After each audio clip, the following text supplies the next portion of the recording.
Welcome to the first of a series of episodes on Qatsyr harvest. This will be followed by another long series on Lakat, gleaning. These two series are based upon the upcoming harvests. They are Shabua, which is 7 sevens, and then Teruah, which is to herald. And so we're going to begin by presenting what I think is the most important of the 35 books that I have written on your behalf, freely offered at yadaya.com for this particular, moment in time. And it is volume 5 of the Yadaya series. It is entitled Qatsyr Harvest. It will present both the Shabua and Teruah harvests and gleanings. These are the next two Moed Mikre to be fulfilled. And if you're desirous of being able to leave this planet alive, particularly before all hell breaks loose and we enter the time of Jacob's troubles, this horrible period for Israel that will last 7 years before Yahweh's return, then this is what you need to know. So we're going to talk about what I think is the most pertinent revelation of everything that we have discussed over the past 23 years for you right now. Chapter 1, Shabua, 7 sevens, enriched and empowered. The fourth Mikre, invitation to be called out and meet, is known by many names. Excuse me, I've been dealing with a scratchy throat this last few weeks, and we are going to work our way through this and come out with a normal voice in the end of this. But this, which is the fourth of 7 Moed Mikre, which are invitations to be called out and meet our Maker. It is known by a variety of names. Shabua is the name that Yahweh ascribes to it. It is called the Feast of Weeks, of 7 sevens, the promise of the Shabbat. Now, it is indicative of a glorious harvest. This is a time for gathering in and celebrating that which is enriching and empowering, enabling and emancipating, especially enlightening. Shabua is integral to Bikurim, firstborn children, just as Matzah overarches Pesach. These events flow one to the next and to the other. Also called Yomim Chaminsim, 50 days.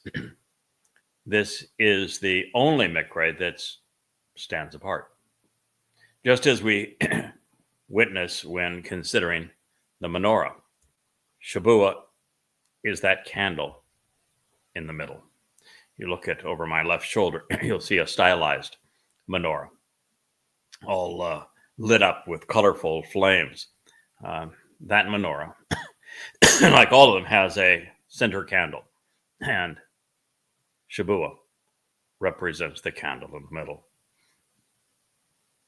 It follows the 3 spring and precedes the 3 fall Mikre, invitations to be called out and meet.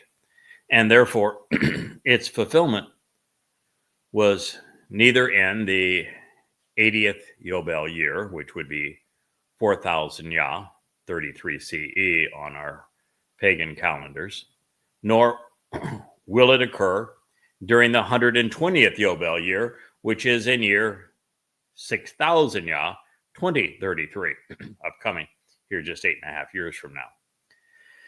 And rather than being fulfilled by the Messiah Dode, who fulfilled Pesach, Matzah, and Bikurim, the responsibility for the harvest of Shabua falls to the king's herald, Yada, the third and final of the three Zeroa.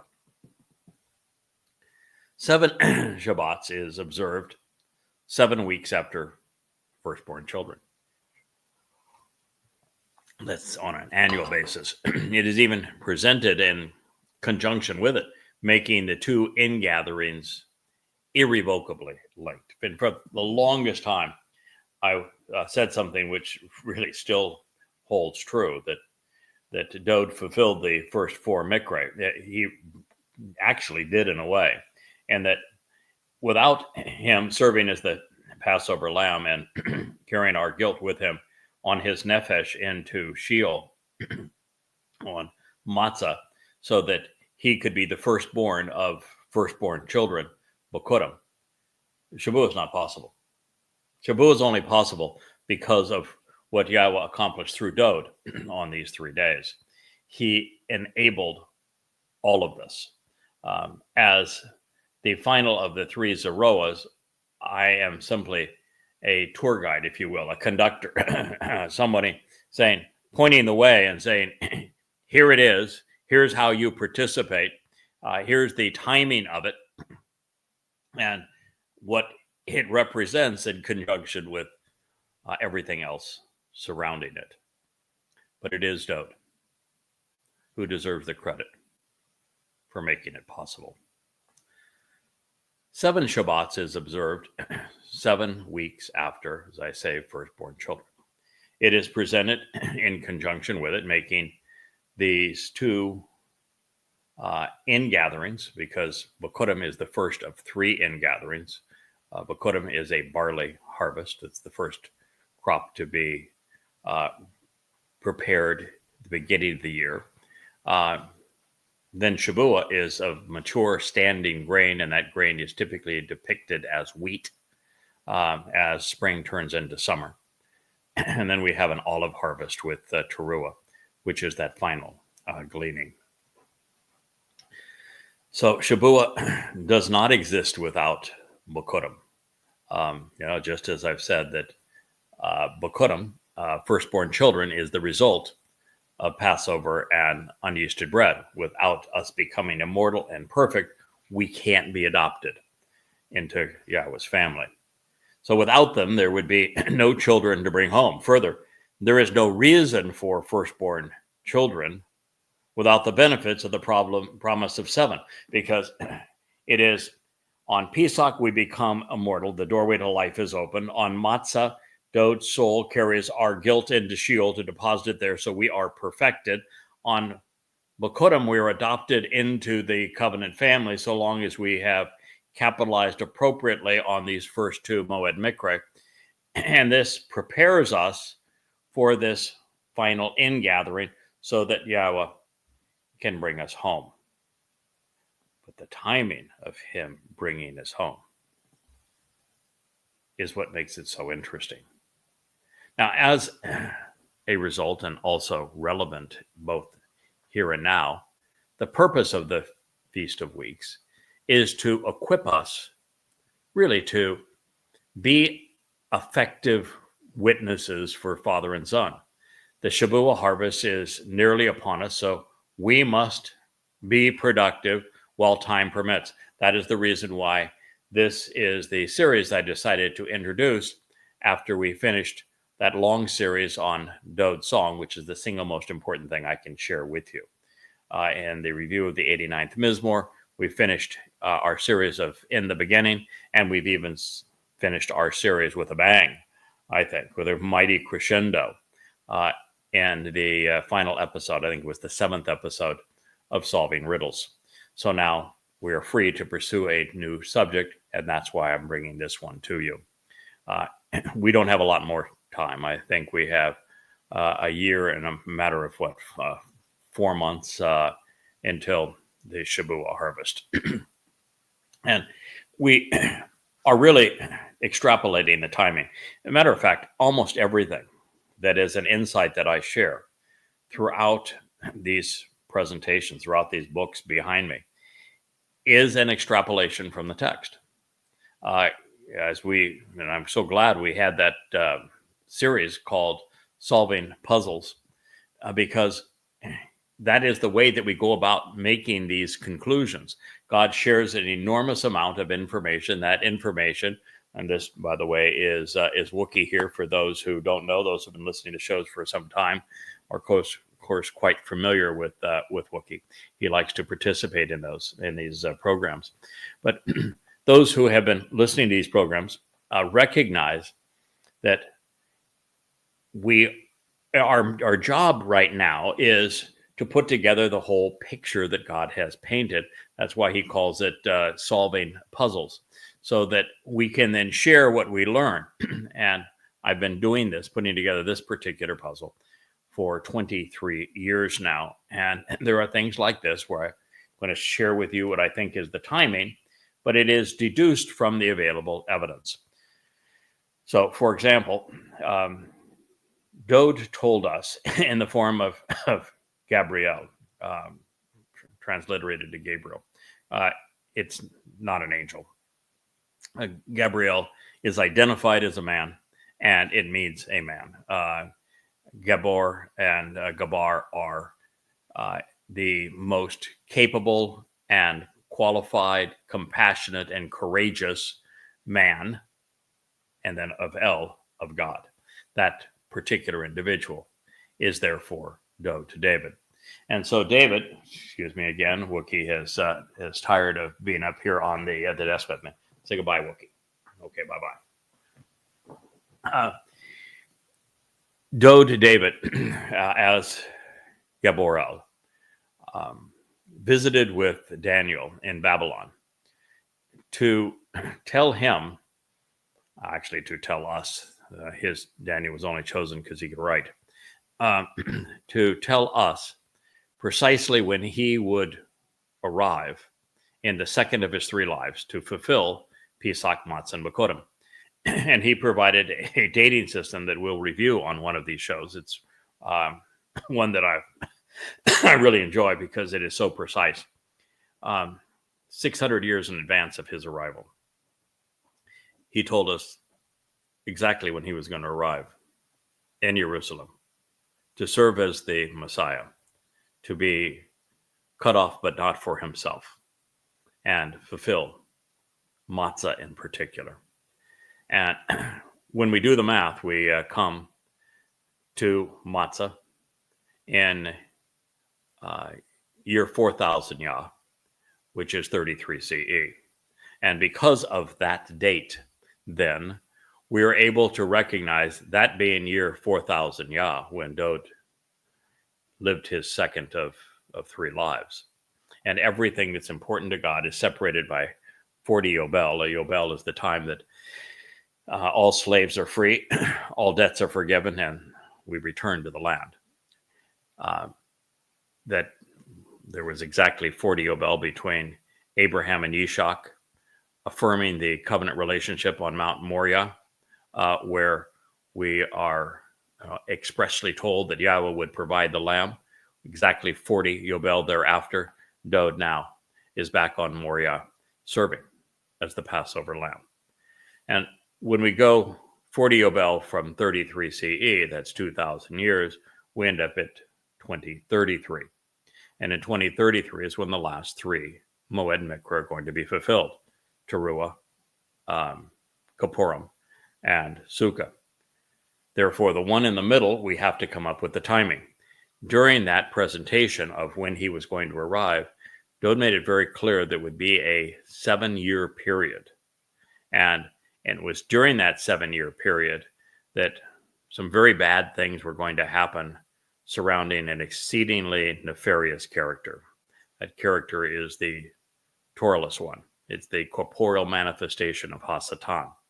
And so since we know there would be a 7-year period prior to 2033, we can do the math and extrapolate and say, all right, the only one of the Moed Mikra, of the harvest, that stands apart is Shabuah. It therefore would be fulfilled at the beginning of what is now the time of Jacob's troubles, these 7 years before Yahweh returns. That is the deduction that I made from the available evidence. But I had more going for me to affirm it than just that. For example, in the book of Yeshaya in the 17th chapter, which we will get into in great detail, because it explains everything that is going to happen, exactly how it's going to happen, and when it's going to happen. The great prophet explains that the timing of the Shabuah harvest will be at a time when Israel is thinned at the waist, and that she becomes indefensible. And you tie that with something that Gabriel Dode told to Daniel. He said that a treaty would be ratified with many. That treaty is known as the two-state solution. And it will thin Israel at the waist, where she's only a few miles wide, where 70% of the population live. It'll make Israel indefensible. And Yeshaya, Isaiah tells us that Muslims are going to flood into Israel in unprecedented numbers. So such a tsunami of jihadists that they cannot be stopped. The first phase of this, he says, is concurrent with the Shabuah harvest. So you can do the math. I've done it. I've explained my justifications for coming up with this timing. But that puts us on Teruah, 7 years prior to Dode's return in 2033, which is then a Shabbat of May 22nd, 2026.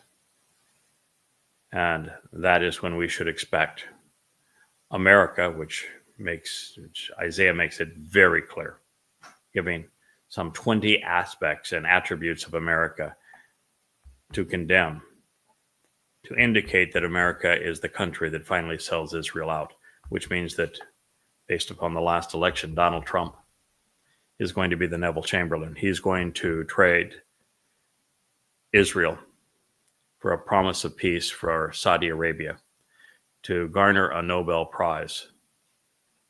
But that prize will cost Israel millions of lives. So that is the upcoming path that we are pursuing, so that you know what the timing is and what's going to occur. We are told by both Yeshaya and the prophet Yoel that there will be an attack perpetrated by Muslims that will be somewhere between 100 and 1,000 times greater than what occurred on 10/7 of 23. And it's even interesting that 10/7 of 23 is exactly 10 years to the date of 10/7 and 33, when we will celebrate the final Sukkah and enter the millennial Shabbat on October 7th of 2033, also a Shabbat. So this is our timing. It's important that you know that the prophets indicated that this attack would be so devastating that it will be worse for Israel this entire time of Yaakov's troubles, but that particularly this attack will be more devastating than anything that humankind has ever experienced previously, particularly worse the Jewish people have experienced previously, and that would include the Holocaust. So if you don't want to endure that, if you don't want to be part of that, which I would highly encourage you to make that choice, then you're going to want to listen up so that you know what is required for you to participate in this Shabuah harvest. So the Shabuah harvest is indeed nearly upon us. And so we need to be productive, which is why we're doing this program, while less than 2 years remain. We're talking May 22nd of 2026. This is now February 1st that I'm broadcasting this program in 2025. We must also be focused on Teruah, which means to herald, such that the homecoming on reconciliations, Yom Kippurim, exceeds, or at the very least meets, Yahweh's expectations. That is the purpose of what we're doing here. and you are the beneficiaries. Grotesquely, Christians, after ignoring Passover and unyeasted bread, as well as firstborn children, they had the audacity to claim this one day as their own, albeit under a replacement title, Pentecost. To make foolology work for them, they would have to disregard God's Hebrew nomenclature, promise of the Shabbat, and they would have to then upend its purpose, which is a harvest of standing grain. And I can assure you, we're going to detail Peter's and Luke's grotesque perversion of this day, because we must clear away the muck if you're going to appreciate the truth. So, moronically, I call them Twistians, beguiled by Peter's preposterous pronouncements in Acts 2, believed the lamest speech, certainly ever recorded by Christians, having written 850-page volumes based on Muhammad's and Allah's words. I can tell you that it wasn't the lamest speech of all time. They win hands down on that account. But nonetheless,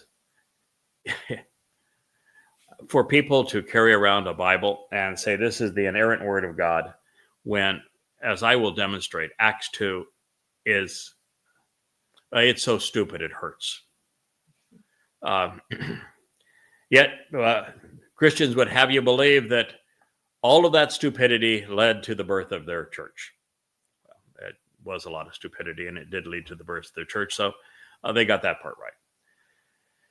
Well, of course, that is in spite of the fact that Peter got literally everything wrong, including his ignorant and illiterate misappropriations of the prophet Yoel.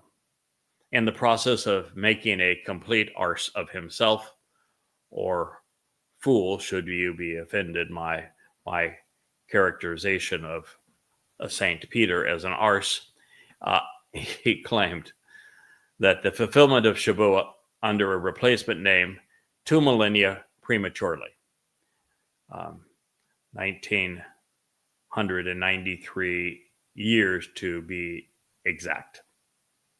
And he did so on behalf of some babblers that Yahweh would view as filthy foreigners and foes. The fact is, Christianity has become so pervasive, this fungus has corrupted our culture to the extent that we simply are not prepared to appreciate what Shavuot represents until Peter's poisonous ploy is effectively repudiated. And while I have done so in the 4th volume of Twistianity, which is called Incredible, which means, by the way, not credible, I will do so again as we pursue this review of Qatsyr Harvest. I say this largely because Shavuot is essential to the well-being of God's covenant family. And while some will question his judgment in this regard, I have been assigned the responsibility as the final Zeroah of overseeing a productive harvest. There's a lot of people that would like to push me aside and take credit, but that was God's decision. And if you don't like it, go ahead and argue with him. See if he cares. Well, and so if we just get down to reality, based upon what we can glean from the Torah and the prophets, we are anticipating fulfillment of 7 sevens, as I've shared with you. My assessment, and lots of ways to corroborate this, but we'll be on the Shabbat of May 22nd of 2026. This would be the beginning of the time of Yaakov's troubles, a time after God's people are compelled into sacrificing the heart of the land to Islamic terrorists. A state of terror is going to be created such that it's carved out of Israel. The nation will be plunged into an unwinnable war. against Islamic savages. And as we learned on 10/7 of 23, first of all, a year before that attack, I was doing a program on Blog Talk Radio, an audio program, based on something that I had written into one of my books. And I'd come to the realization that Israel was going to be attacked this way, that there would be an aerial bombardment to provide cover, and then jihadists would infiltrate smaller communities and abduct and rape and torture and murder the Jews within those communities, and that the IDF would be ill-prepared to stop them, which is precisely what occurred. And now, having read the prophets, I'm here to tell you that it's going to happen again, that this next time it's going to be between 100 and 1,000 times worse in terms of the number of jihadists, and that the aerial bombardments will also be in the range of 100-fold greater. The aerial bombardments will be mostly of Israel's high population areas. It will overwhelm the Iron Dome such that it is unable to keep up. In fact, it's just a losing proposition for Israel, because many of the rockets cost hundreds of dollars and the interceptors are $100,000. So it will not be possible for Israel to defend its cities. They'll be ablaze. And because so many more jihadists will infiltrate so many towns and communities, they will not be defensible. And as we found out the last time, the IDF is just not prepared to deal with a jihadi war. Even when the IDF finally went into Gaza a month after the attack, first of all, it took them 12 hours to respond to the attack this day. The Muslims breached the most high-tech security fence in the world. And yet Israel's IDF was inactive for 8 to 12 hours. They didn't get a single Apache gunship airborne. They didn't seal off that border so that those who had been abducted could not be returned or taken back to Gaza. It was a total disgrace by the IDF. Even though I'd predicted this and others had predicted it as well. But this next time, the IDF again will be overwhelmed. The IDF is not set up to wage this kind of war. Should Egypt's Air Force come against them, Jordanian's Air Force, should the Iranian, should militaries come attack them, Israel would prevail. The IDF is that much better than their foes that outnumber them 100 to 1. But then if you look at what Israel did in Gaza on 10/7 of 23, I wrote a very long letter, my open letter to Israel. It's now presented in the first volume of Goddamn Religion. And it's also presented on my Yada Yah website. It's also part of a 2-part program in the Yahweh blog that I have done within the last month. What I said is that if Israel does go into Gaza, of course they did, that it will be counterproductive. Not only will Israel turn the world against Jews by doing so, but that Israel will end up manufacturing more Islamic terrorists than they kill. And at this point, I've been proven correct. And there's no denying it. That after killing nearly 20,000 jihadists, there are some 60,000 jihadists in Gaza. It wasn't not only impossible, Israel was lashing out at symptoms as opposed to the real cause. The real cause of the problem was Islam. That will continue to be the problem. And so this is what awaits Israel. And this attack will occur within no more than a year to a year and a half of May of 2026. Perhaps as early as June of 2027 would be my best estimate, should we have an accurate rendering of what Dode conveyed to Daniel. So it's important that you listen to what I have to say. I want you to be part of this harvest.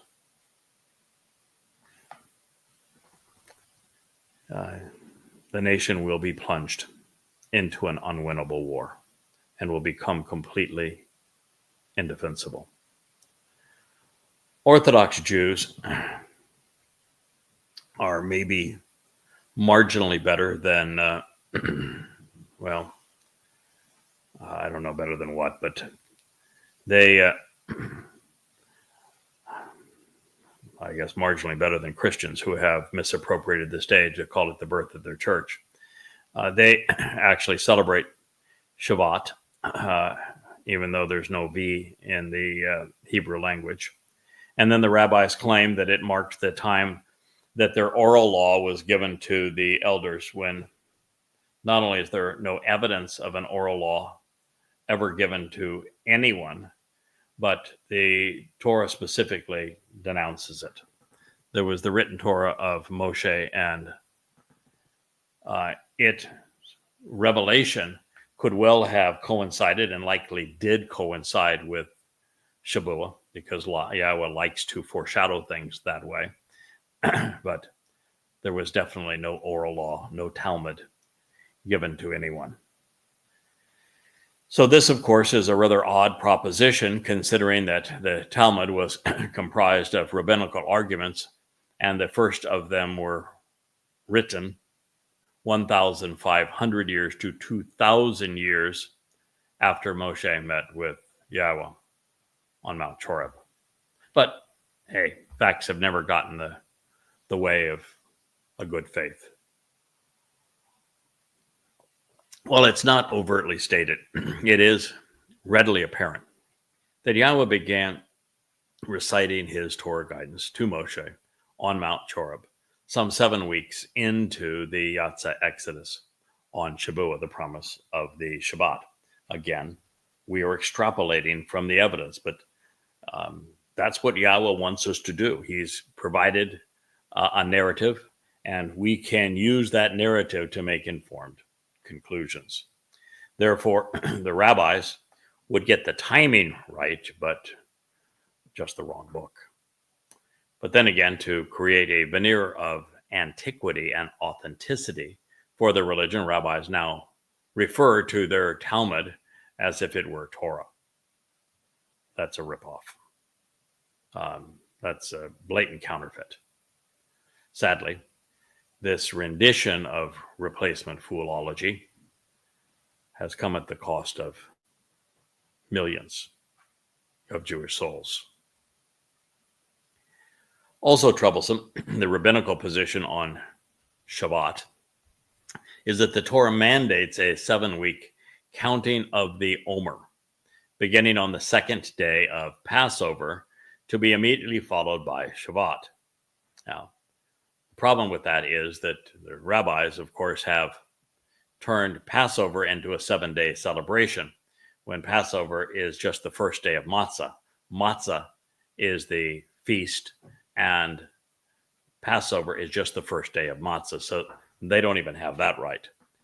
And while the counting of the Omer is consistent with Yahweh's Torah instructions relative to the timing, it's telling that religious Jews disdain the Mikra Matzah to such an extent they do not even acknowledge its existence. All matzah is to them is an ingredient that's part of Passover. When to Yahweh, the whole celebration is matzah, and Passover is just the first day of Chag Matzah, the celebration of matzah. As a matter of fact, Passover without matzah is counterproductive. If you were to celebrate Passover correctly and capitalize on it, you become immortal. But because your guilt hasn't been expunged by celebrating matzah correctly, the fungus of yeast still permeates your soul. Your eternity is spent separated from God, which would mean in Sheol. That's a really poor choice. According to God, as I've shared, Pesach is the first day of matzah, and it is unyeasted bread, which is the most essential day. Therefore, rather than a careless mistake, this life and death struggle between Yahweh and Judaism remains. By failing to acknowledge matzah, religious Jews have eliminated the means to perfection and therefore to salvation. Perfection is one of the conditions of the covenant. You have to walk to Yahweh and be perfected. This occurs on matzah. So while it is Yahweh's intent to remove the guilt of religion during matzah as a result of what his son achieved carrying our guilt into Sheol, rabbis would rather remove Yahweh from their lives and discredit Dode than accept the truth and live forever. Now, there's another problem with the notion of counting of the Omer. And as we will discover in a moment, when we explore the Torah's teaching on the Mikra invitation, the Omer represent the bundled grain gathered and ready for transport, which is part of ha-tanufa, the uplifting wave offering of tamim, of the perfected. They are the beneficiaries of what the Messiah and firstborn of God, Dode, did for us on matzah. Therefore, Jews should not be counting, especially in advance of the fulfillment of Shabuah, because they are not counted among those who appreciate what occurred during Chag Matzah. Had the rabbis dropped the facade of religiosity, they would have taught those willing to listen that the intent is not to number the kernels of grain, the days or the weeks, but instead to be counted among the Omer. The Omer are the children of the covenant who, after walking away from religion, have come to Yahweh as a result of what Dode has done for us on Pesach, Matzah, and Bikurim. He removed our guilt and carried it into Sheol, never to be seen again, making us perfect before God. When the truth is so readily available from Yahweh, from the Nabi and Moshe, why are rabbis compelled to replace it with a web of lies?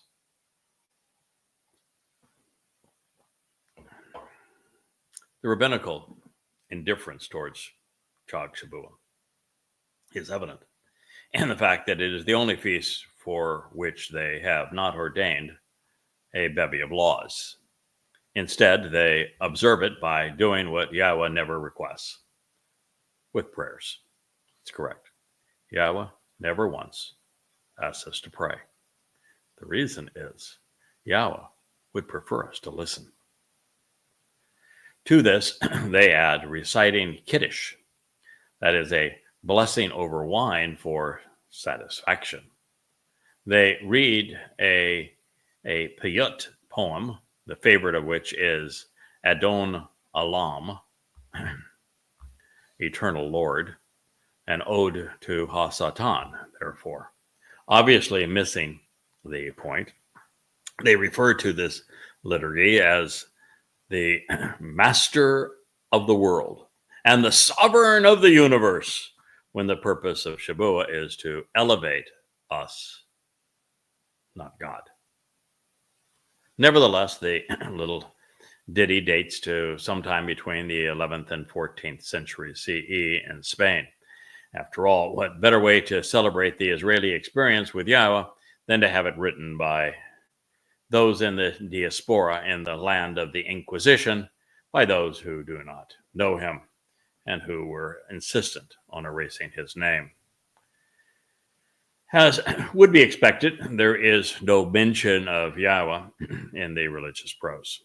Also, the rabbinic master has no second, is without division or ally.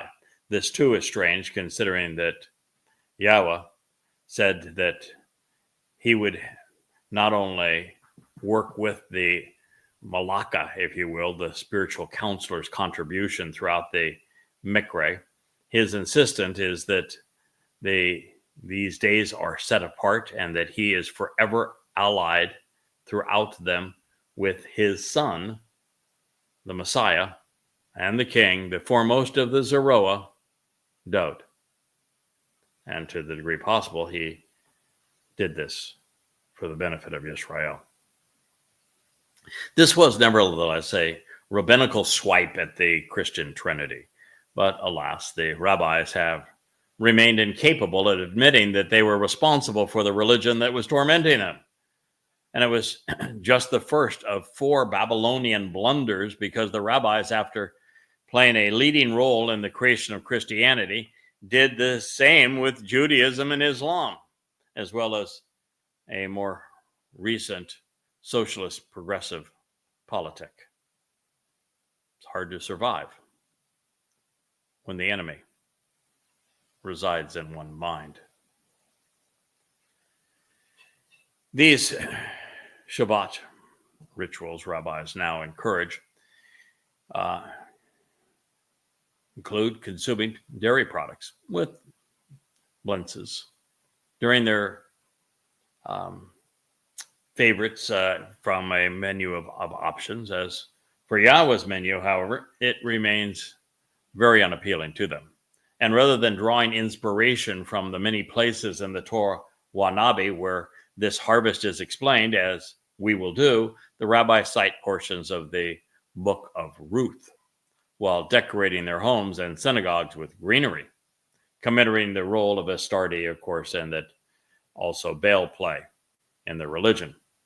Then, with the aroma of cut evergreens punctuating the air, the devout read their treasured Talmud, Mishnah, or Zohar through the night, a custom that only became popular with the introduction of coffee, of course, by the Ottoman Empire. Further, estranging themselves from Yahweh's intent, the Hasidics observe the Yaritz of Baal Shem Tov, which is particularly un-Torah-like. Baal Shem Tov, the Lord of the Good Name, was the Jewish mystic from Poland who lived in Ukraine, and he is the one who invented Hasidic ultra-Orthodox Judaism in what is now Ukraine during the 18th century.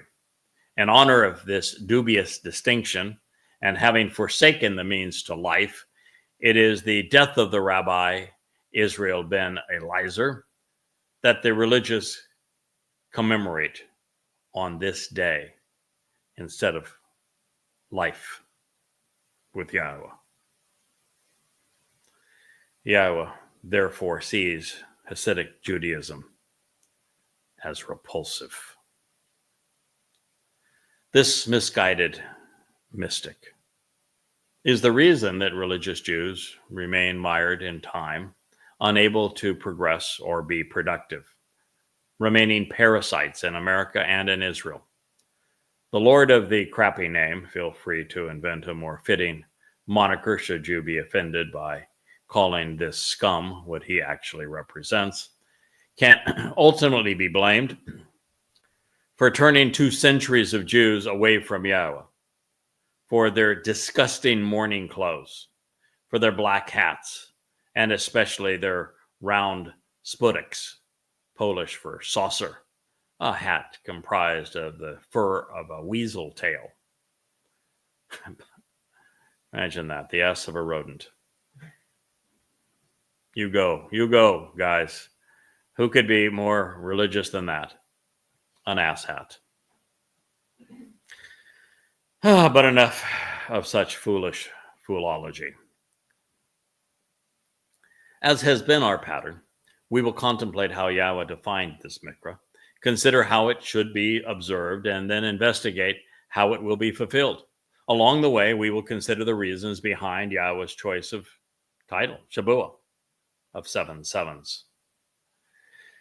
Opening the book, transcribed by Moshe, to the heart of the Torah teaching, to Kara, called out, we pick up our reading in conjunction with the presentation of firstborn children. Yahweh says, then you should take this written communication into account on your behalf as the means to contemplate the consequence of wavering or of delaying, of pondering the implications and of being left behind by hesitating and waiting on the Shabbat. From the day that you arrive with the sheath of bundled grain, gathered and ready for transport, Omar, for the uplifting wave offering of the perfected, there will be 7 weeks. Kara called out Leviticus 23:15. Oh, this is delicious. First, Yahweh wanted to make it very clear.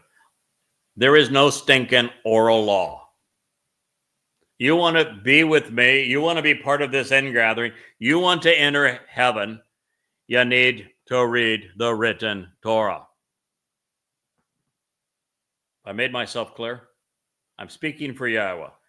Disregard the goddamn oral law. It's nothing but rabbinic trash. You want to know Yahweh? Read the written Torah that Yahweh dictated to and spoke through Moshe. Full stop. Then you should take this written communication into account on your behalf as the means to contemplate the consequence of wavering or delaying, of pondering the implications of being left behind by hesitating and waiting. Oh my. On the Shabbat. What have rabbinic Jews done with the Shabbat? They have made it the most torturous do-nothing day in all of history. Good grief. Didn't I tell you that Shavuot is going to be filled on a Shabbat? I didn't mention yet. Teruah. Both the ingathering and the sacrifice of the Adamah Parah on a, you guessed it, Shabbat. When Dod fulfilled matzah and carried our guilt with him into Sheol, do you think that he violated the Shabbat because it was fulfilled on the Shabbat? Do you ever consider the fact that Shabbat is from a verb and that verbs are actionable? Maybe we have a problem here. What I was saying is, if you want to avoid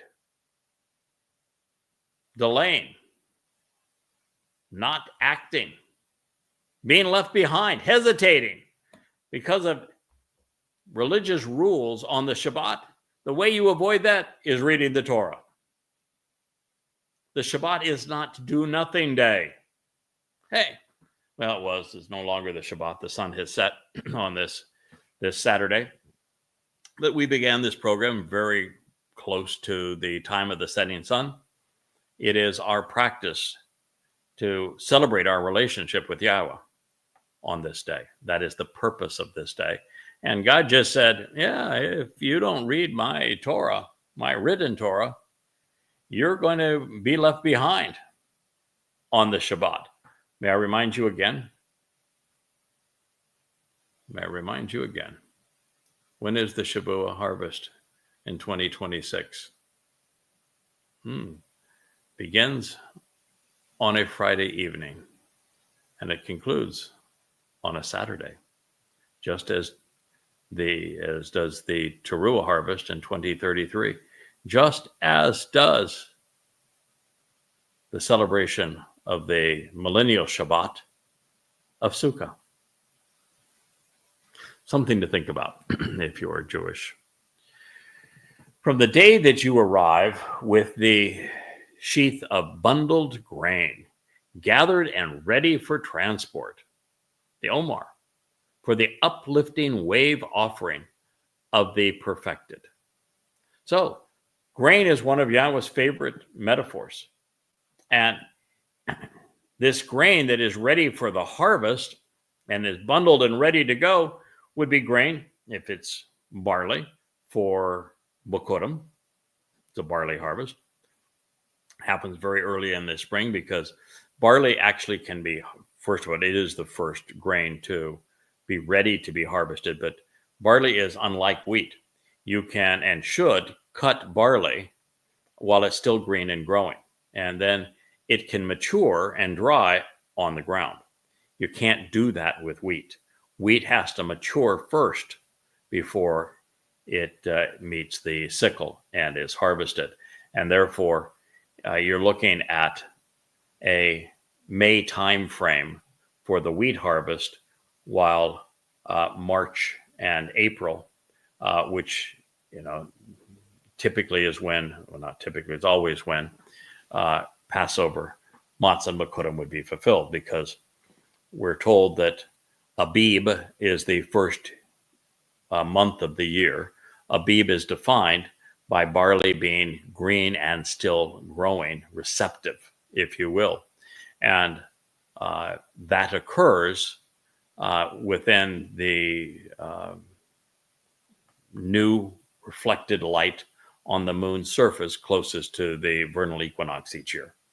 And so that's how you time these two events, and they're separated by 50 days.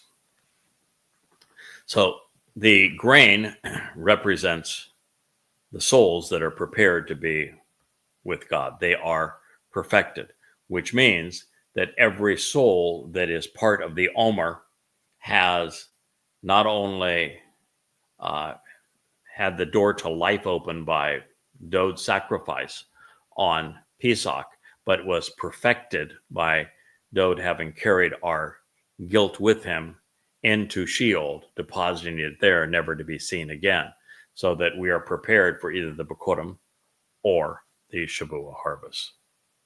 And he says there will be 7 weeks. So from one to the other, and it's 7 weeks exactly from Bokurim to Shavua, and it's 7 weeks plus 1 day from Matzah to the celebration of Shavua. So as I noted previously, I appreciate this pronouncement by referring to the Omar, the bundled grain gathered and ready for transport, and ta'upa, the uplifting wave offering, is tamim, perfected. So we find another affirmation of Chag Matzah and the benefits of it.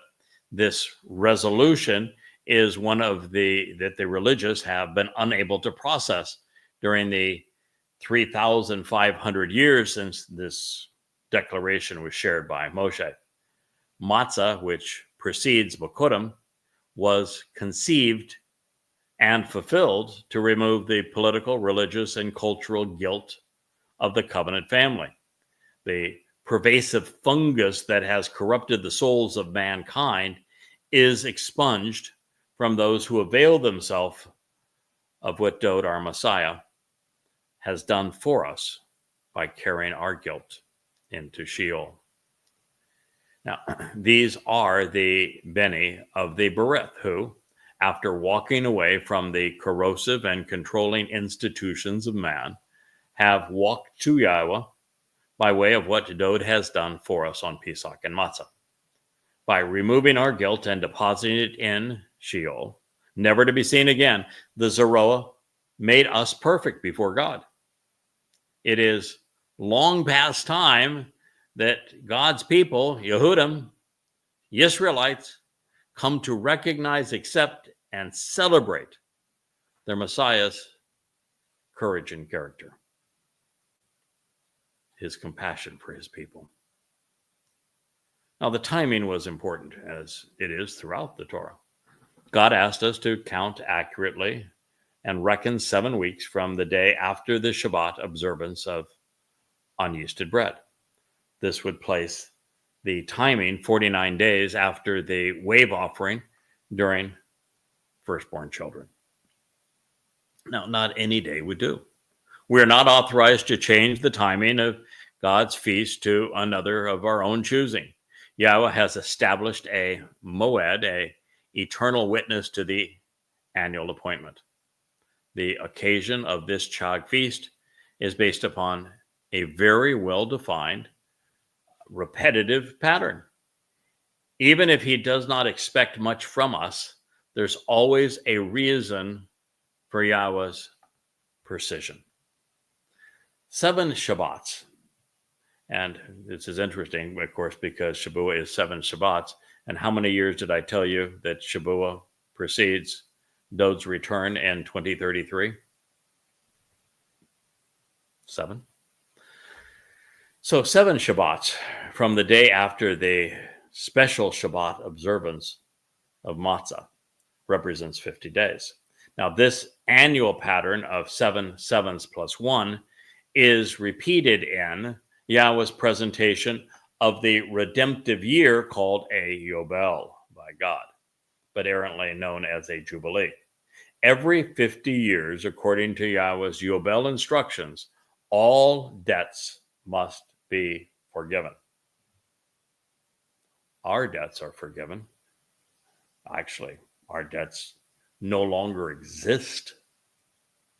They're wiped out, expunged, because Dod took them into Sheol, never to be seen again. So not only are debts gone, but all captives are freed. That's Yahweh's idea. He wants us emancipated.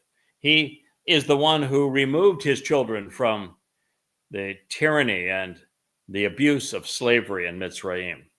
He wants us to be free from religion and from politics, the things that typically enslave humans. And even the land is returned so that it can be shared among the family.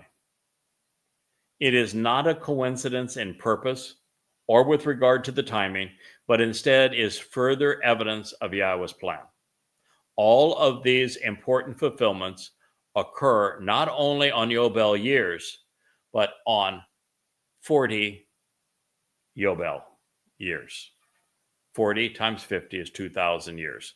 It's exactly 2,000 years from the timing that Adam and Chawah were booted from the garden to the time that Abraham and Yishak formed the dress rehearsal to affirm the covenant so that we could be readmitted. And it was exactly 40 Yobel, or 2,000 years from that date to the time that Dod fulfilled Pesach, Matzah, and Bakorim in 33 CE.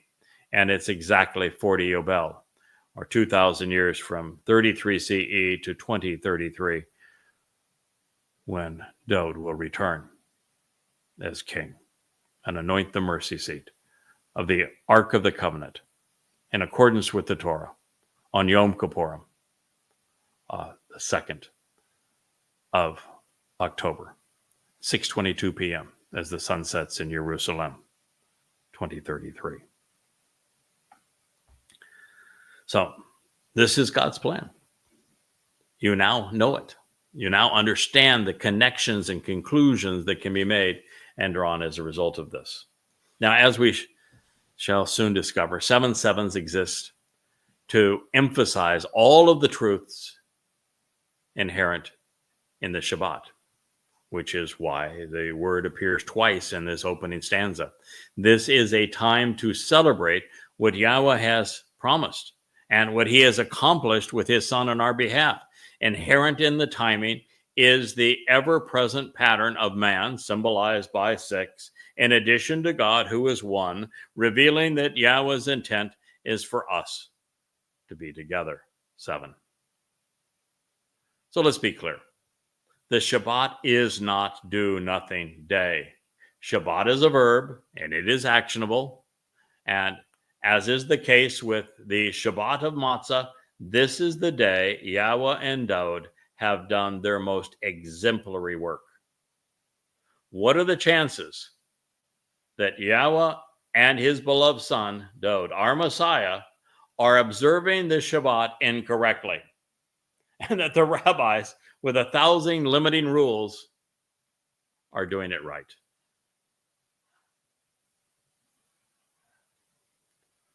Along these lines, Shavua provides a perspective from which to view the stage upon which the most significant fulfillments of God's plan are unfurled.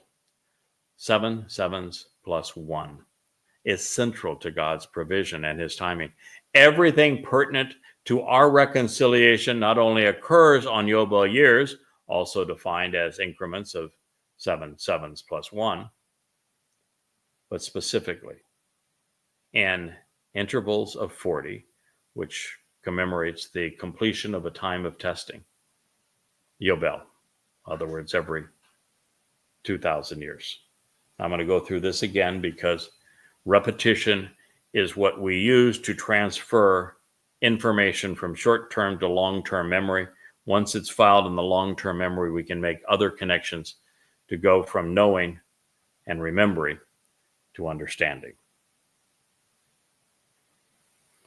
Adam and Chawah's expulsion from Gan Eden occurred in 3968 BCE, year 0. 40 Yobel from that moment takes us to 1968 BCE, which is the time that Abraham and Yishak affirmed their commitment to the covenant with Yahweh on Mount Moriah.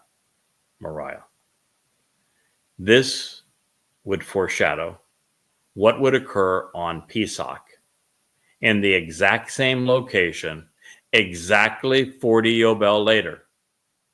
It would be then that we would witness Father offering his Son on Passover as the Lamb on the Yobel year of 4,000 Yah, which is 33 CE, just as Gaborel Dode explained would occur in his presentation to Daniel in Babylon 600 plus years earlier. At this time, after offering his bashar, his corporal body that speaks volumes to us, on Pesach, Dode would fulfill matzah, during which his nefesh soul carried our guilt into Sheol, depositing it there.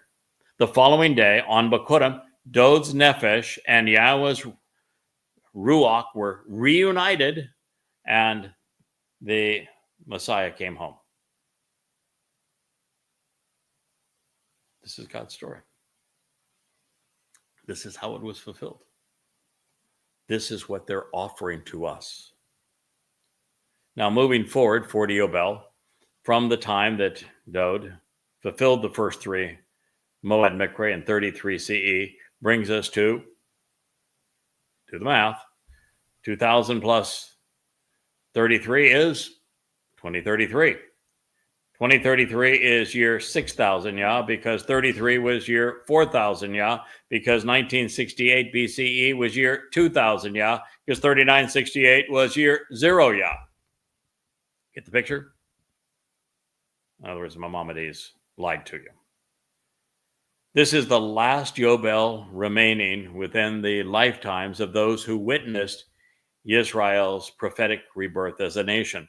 Therefore, since God is consistent, we should expect the fulfillment of the last 3 Mikre, those being the herald, reconciliations, and shelters, to occur in 2033. This timing reflects on the conclusion of the 6 millennia, 6 days, of man's toil outside the Garden of Eden, followed by a 7th day celebration where we reflect on our relationship with God back in the garden, beginning on Sukkah. The concluding epoch is known as the Millennial Shabbat, where the earth will be like Eden. As such, one of the primary purposes of 7 sevens is to remind us each year that Yahweh has given us the keys needed to understand the pattern underlying his prophetic schedule. Well, this perspective on timing is valuable. It is not the most relevant aspect of Yahweh's introductory statement regarding 7 Shabbats. More than anything, God wants us to shafar, accurately relate to the fact that without Pesach, Matzah, and Bikurim, there is no Shavua, Qatsyr. One thing follows the others. 50 days is one step along the path, not the intersection of spokes on a wheel. The wave offering associated with firstborn children, Bikurim, whereby the newly born spiritual children of God, if you will, are lifted up, is tangibly manifest during 7 Shabbats, as the 2 loaves of bread are raised up to God. And on Shavua, like Bikurim, souls are enriched. They're empowered by the set-apart spirit. So you get a double enrichment, a double empowerment, another opportunity for enlightenment and emancipation. And of course, all of this enrichment and enlightenment and empowerment and enablement enables God's children to be more effective witnesses and to be also comfortable in his presence. As a result, the Mikra of Shavua brings these things to those who have accepted the conditions of the covenant while celebrating our relationship with God. And none of this would be possible without the specific benefits conferred through Passover and unyeasted bread, yielding in firstborn children. Collectively, this is a cohesive plan. These days prepare and equip us to enter and to enjoy God's testimony and company. Now, beyond this, there would be a purpose. Or I should say, what would be the purpose? Or the benefit of being born into Yahweh's covenant family, adopted, if you will, to be immortal and perfected, if we're not going to grow up and live together as an eternity as a helpless and dependent baby doesn't sound all that appealing. So we'll end this as part 1 of our series on the Qatsyr harvest with this statement from Yahweh. Meanwhile, into perpetuity and forevermore. The evidence is provided within the enduring and restoring testimony to contemplate the consequence of wavering and delaying so as to be left behind on the 7th Shabbat. You can explain the written accounting of 50 days. Then, with the renewing and restoring gift of the sacrificial offering, you can approach and present oneself to be near Yahweh. Kara called out Leviticus 23:16. I'm going to start on this, and we'll pick this up again in our second episode. But once again, we're told that this standard by God is eternal, forevermore, into perpetuity. If you want to live forever, this is the way. And the evidence has been conveyed through the restoring witness and by way of God's eternal testimony. And it is for you to contemplate the consequence of delaying, of wavering, of being left behind. I'm here to tell you, it's time to make this choice.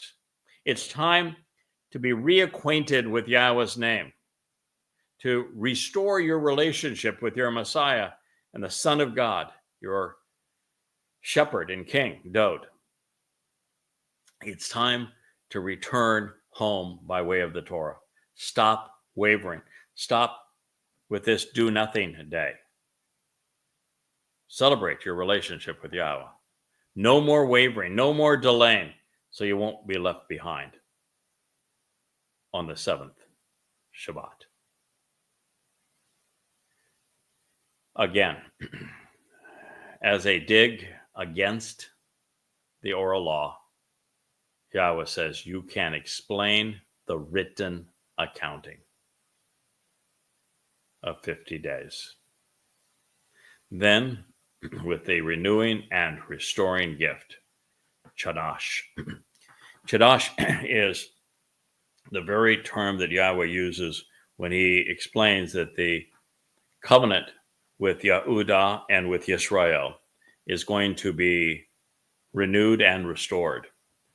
That's going to occur on Yom Kippurim when Dode returns and anoints the mercy seat of the Ark of the Covenant. This is why it's called the homecoming and the family reunion. So we're moving towards the renewal and the restoration of the covenant. In this case, we're benefiting from the renewing and restoring gift of the sacrificial offering. The sacrificial offering in this case is Dode serving as the Pesach Gael, and then his sacrifice by being willing to carry our guilt on his soul into Sheol to deposit it there. And all of this is done so that we can approach Yahweh. Powerful statement, isn't it? This is Kara, called out. Leviticus 23:16. And this is where we will recommence in our second episode of Qatsyr Harvest. I thank you for listening. I appreciate you inviting me into your home. May Yahweh bless. This has been the Yahweh blog, and I am your host, Craig Wynn.